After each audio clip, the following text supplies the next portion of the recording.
Reference line से 30 degree के angle पे यहाँ से 5 मीटर दूर, तो आप ए तक पहुंच गए ना। तो आर और थीटा क्या है, पॉइंट ए के कोऑर्डिनेट्स हैं, इजंट इट। इसको बेसिकली प्लेन पोलर कोऑर्डिनेट कहते हैं।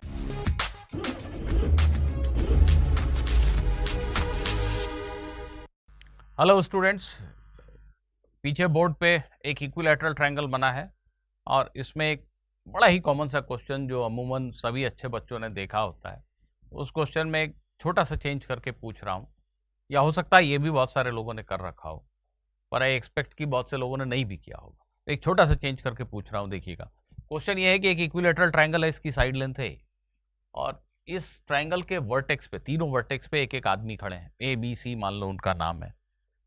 अब ए जो है वो बी की तरफ चलना शुरू करता है, he always follows B, A follows B and A moves with constant speed v. Similarly, b follows c and he also moves with constant speed v. Similarly, c follows a and moves with constant speed v. तो आपने अमूमन तौर पे ये question किया होता है कि ये तीनों कहाँ मिलेंगे, आंसर होता है सेंट्रॉयड, कितने टाइम के बाद मिलेंगे, ऐसा क्वेश्चन में पूछा गया होता है। मैं थोड़ी सी डिफरेंट चीज पूछने वाला हूं, और पहले आप सभी को क्वेश्चन क्लैरिटी से समझ में आ जाए इसके लिए ये बोल रहा हूं। ए फॉलोज बी, इसका मतलब क्या है?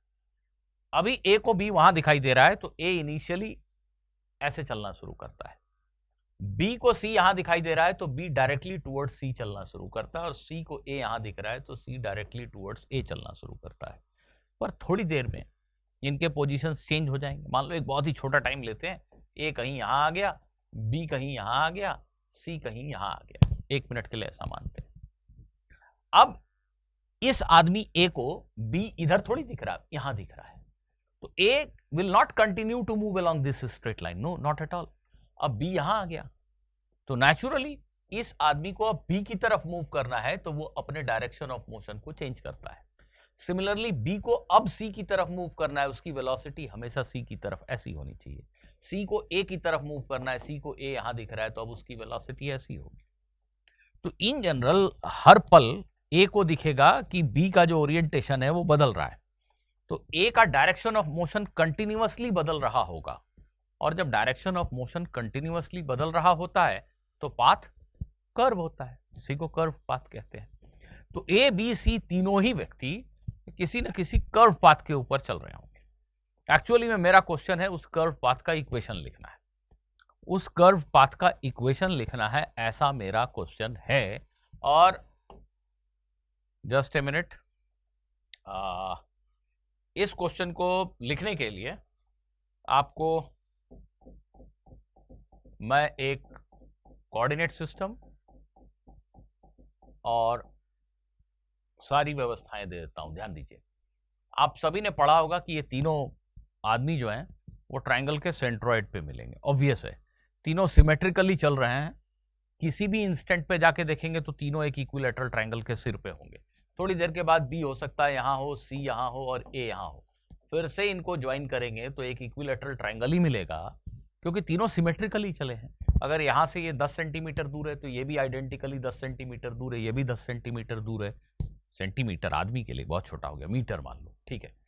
तो ये तीनों के तीनों हर समय आइडेंटिकली मूव हुए हैं, इस पॉइंट के रेस्पेक्ट में, इस पॉइंट के रेस्पेक्ट में, इस पॉइंट के रेस्पेक्ट में, इसलिए ये हर समय एक इक्विलैटरल ट्रायंगल के सिर पे होंगे। और ये इक्विलैटरल ट्रायंगल जो है, इन सभी ट्रायंगल्स का सेंट्रॉइड ओरिजिनल ट्रायंगल के सेंट्रॉइड पर ही होगा। तो धीरे धीरे जब ये आदमी ऐसे चल रहे हैं तो हर समय तो इक्विलैटरल ट्रायंगल के सिर पे है, पर ट्रायंगल की साइड लेंथ घटती चली जाएगी और अल्टीमेटली ये एक पॉइंट में सेंट्रॉइड पे जाके कन्वर्ज हो जाएंगे। ऐसा आप सभी ने पढ़ा हुआ है। मेरा सवाल एक्चुअली में कुछ ऐसा है। देखिए, सेंट्रॉइड को मैं ओ लिख ले रहा हूं, ओ से ए को जोड़ दे रहा हूं, A is the initial position of man A, इसको मैं रेफरेंस लाइन बोल रहा हूं, इसको मैं रेफरेंस लाइन बोल रहा हूं, ठीक। थोड़े समय के बाद जब ये तीनों मूव करना शुरू हो गए तो लेट अस से ए कहीं यहां पे पहुंच गया, यहां पे पॉइंट ओ से इसकी जो दूरी है इसको मैं आर लिख रहा हूं, और ये जो रेफरेंस लाइन मैंने बनाया है, इस रेफरेंस लाइन के साथ ये थीटा एंगल घूम चुका है।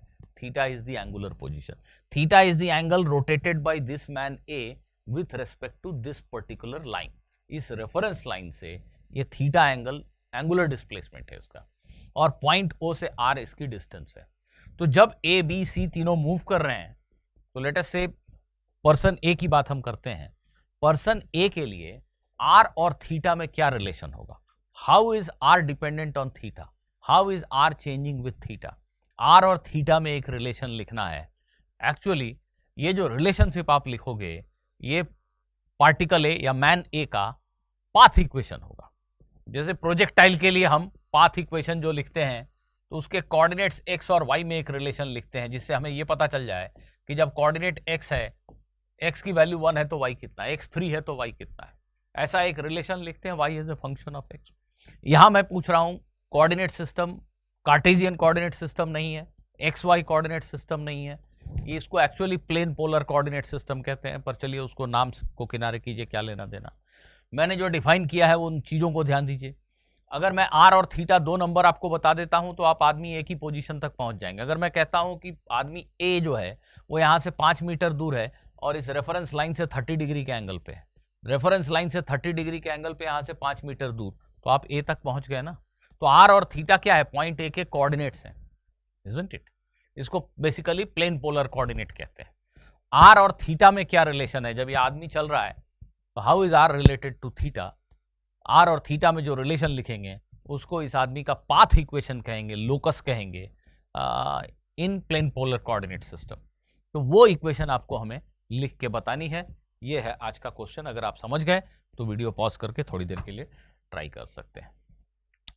सॉल्यूशन ऑफ कोर्स बहुत बड़ा नहीं है। आप समझ सकते हैं कि आदमी का जो पाथ होगा कुछ ऐसा कर्व्ड होगा, है ना, और अल्टीमेटली वो यहाँ कहीं जाके सेंट्रॉइड पे बाकी 2 लोगों से मिल जाएगा। तो अभी मैं जस्ट डायग्राम को सिंपल रखने के लिए इसको डिलीट कर देता हूं, नहीं तो ये तकलीफ देगा आपको, या इसको मैं हटा देता हूं, यहां कर देता हूं, ठीक है। अब इसको हटा देता हूं बड़े आराम से। अब आप देखिए, ये हमारा रेफरेंस लाइन है। थोड़े समय के बाद ऐसा मान लेता हूं कि ए की पोजीशन ये है, ये ओरिजिन से आर डिस्टेंस पे है और ये एंगल थीटा है। ठीक, बहुत बढ़िया। अब मुझे यह समझना है कि ए की वेलोसिटी किस डायरेक्शन में है। आप में से जिन लोगों ने इस क्वेश्चन को पहले बनाया है वो समझ गए होंगे कि ए की वेलोसिटी किस डायरेक्शन में है। किस डायरेक्शन में है? वो लाइन OA के साथ 60 डिग्री के एंगल पे है। वो हर समय लाइन OA के साथ 60 डिग्री के एंगल पे होती है। क्यों? इसको यहां से समझ लेते हैं। जब ए ने चलना स्टार्ट किया तो उसका डायरेक्शन ऑफ मोशन किधर था? Directly towards B. सॉरी, ये 30 डिग्री के एंगल पे होती है, आई एम सो सॉरी। ये OA जो ओरिजिनल लाइन है उसके साथ इसकी इनिशियल वेलोसिटी 30 डिग्री का एंगल बना रही थी। अब मैंने आपसे यह कहा कि हर समय ए, बी और सी एक इक्विलैटरल ट्रायंगल के ही सिर पे रहते हैं। ये ए है, ये बी है, ये सी है, ये पॉइंट O है। O वही पॉइंट है। यहां डायग्राम गंदा ना हो जाए इसलिए मैंने इक्विलैटरल ट्रायंगल को बाहर बना लिया। थोड़े समय के बाद ए यहां से यहां पहुंच गया, यहां, वैसे ही बी यहां पहुंच गया, सी यहां, और ए बी सी को जोड़ने से इक्विलैटरल ट्रायंगल मिला। इस समय ए की वेलोसिटी डायरेक्टली टुवर्ड्स बी है, ऐसे स्पीड फिक्स्ड है p। तो O से A को जो जोड़ने वाली लाइन है, ये लाइन, इस लाइन के रेस्पेक्ट में ये वेलोसिटी ऑफ कोर्स हर समय 30 डिग्री का एंगल बना रही है। आप देखिए इक्विलैटरल ट्रायंगल है, ये 30-30 है। तो जो पॉइंट A की वेलोसिटी है वो इस रेडियल लाइन, इसको रेडियल लाइन बोल रहा हूं, O से A को जोड़ने वाली लाइन, उसके साथ हमेशा 30 डिग्री का एंगल बना रही है, ऑलवेज 30 डिग्री का एंगल बना रही है। और वेलोसिटी का जो मैग्नीट्यूड है वो कितना है? v, वो तो फिक्स्ड है। तो भाई इस पोजीशन पे जब A पहुंचा, इनकी जो वेलोसिटी है इन साहब की, वो डायरेक्टली टुवर्ड्स B है, और डेफिनेटली वो वेलोसिटी इस लाइन के साथ 30 डिग्री के एंगल पे है। ये v sin 30 डिग्री जो कंपोनेंट है ये इस r के OA के परपेंडिकुलर है। अब आप देखिए, ये जो वेलोसिटी है एक्चुअली ये ऑब्जेक्ट A को पॉइंट O के अबाउट रोटेट कराने के लिए जिम्मेदार है। जब भी कोई चीज सर्कल में घूमती है, O A, इसकी वेलोसिटी ऐसी होती है। ये वेलोसिटी की वजह से पार्टिकल की ओ से दूरी नहीं बदलती। अगर वेलोसिटी ओ ए के परपेंडिकुलर है तो इस वेलोसिटी की वजह से जस्ट आप रोटेट करते हो ओ के अबाउट में। अगर वेलोसिटी का कोई कंपोनेंट इधर है तभी ओ से ए की दूरी बदलेगी, इधर है तो घटेगी और इस डायरेक्शन में है तो दूरी बढ़ेगी। तो अभी हमने देखा कि v का जो कंपोनेंट है वो डायरेक्टली टुवर्ड्स o जो है वो v cos 30 डिग्री है, which is minus D R by D T. और ये जो v sin 30 डिग्री है, what is that? v sin 30 degree को क्या लिखा जा सकता है? Any guess? v sin 30 degree जैसे सर्कुलर मोशन में होता है, OA के परपेंडिकुलर जो वेलोसिटी है वो क्या होती है? r omega. What is omega? Omega is the rate of rotation of this radius vector. Basically A का एंगुलर स्पीड है ओमेगा, इजंट इट? तो बिल्कुल अब आप समझ सकते हो, थोड़ा सा ध्यान से देख लो समझ जाओगे। मैंने कहा इस वेलोसिटी का एक कंपोनेंट v cos 30 इधर है और v sin 30 इस पीली लाइन, इस वाली लाइन OA के परपेंडिकुलर है। इस v sin 30 डिग्री को मैं लिख सकता हूं v sin 30 degree is actually this length r into omega. What is omega? Omega is the rate at which OA is rotating, the angular speed of line OA, which is nothing but d theta by dt. ये fixed line है, reference line, यहां से ये theta angle पे है। d theta by dt is the rate at which omega line OA is rotating about point 2, and that omega into this r is this velocity. Omega into r is this velocity, velocity perpendicular to OA. OA के perpendicular जो velocity है v sin 30 degree, that is nothing but r into omega, and omega is nothing but d theta by dt, right? अब basically जैसे projectile का trajectory equation लिखते हो, x को t के फंक्शन में लिखते हो, y को t के फंक्शन में लिखते हो, और दोनों इक्वेशन में से t को एलिमिनेट कर देते हो तो y और x में डायरेक्ट रिलेशन आ जाता है।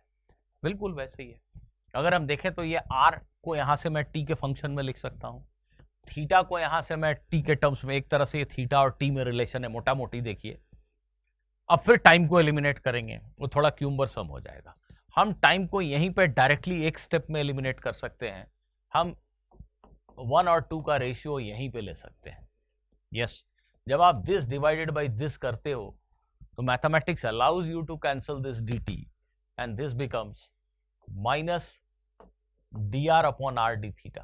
आप डायरेक्टली रेशियो ले लो, this divided by this, dt हटा दो, minus D r by r d theta, और इस तरफ v कैंसिल, cos 30 डिग्री हो गया कितना?